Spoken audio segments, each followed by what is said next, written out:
Alright, so we have the motor and the gearbox completely out of the S14. This is the T5 that can bolt up to pretty much any 5.0 motor. I'm probably going to clean that up, paint it before that goes back in. This is my 5.0 liter that was in my S14. I believe this is the plate right here that was rubbing on the starter. This is like one of those custom made plates that goes in between the motor and the gearbox. I don't even really use these. Not really sure why people put them back on the motors, I guess to stop dust from getting in there, but I don't really use those like that. I'm going to take it off. And before I put this motor back in the vehicle, we're going to start this on the ground. We're going to get the timing right. This harmonic balancer has definitely seen better days. I have one of these spare. Depending on how hard it is to take off, I might just take it off and swap it. If not, I might just make my own TDC marks, find the marks, sand it down, clean it up, and put whiteout on it to highlight the marks.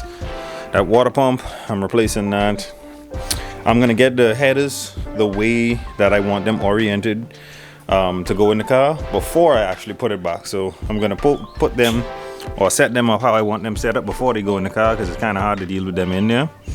This collector was cut off because it was sitting on the steering shaft. My idea is actually to flip my headers forward and send the exhaust straight through the hood. I would love to do something like that, or do a side exit out my fenders.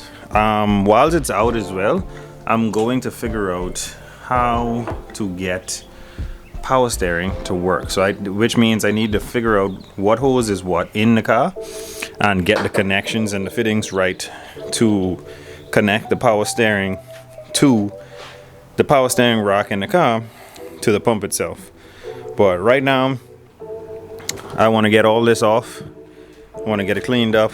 That's probably going to be in the next video. I want to get the clutch kit off, flywheel off, and just pretty much get the motor ready to run on the ground like this, and set it up where I can make sure before it goes back in the car that this thing is running right.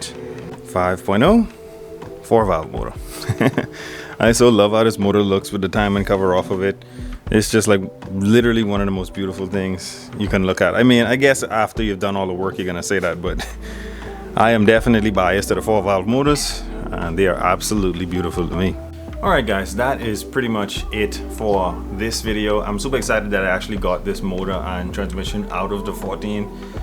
There's a lot of stuff I want to do to this motor to get it ready to go back in, because when it goes back in, I want to get the drive shaft made up.